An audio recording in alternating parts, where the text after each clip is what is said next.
This video will show you how to clean a microwave.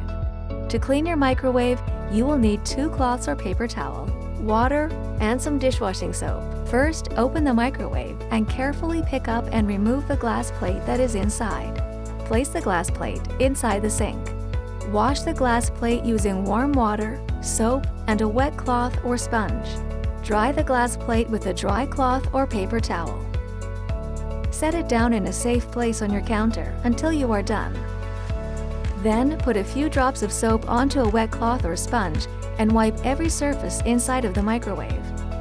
Rinse the cloth or sponge if it begins to look dirty. Continue doing this until the inside of the microwave looks clean. Dry the inside of the microwave with a dry cloth or paper towel.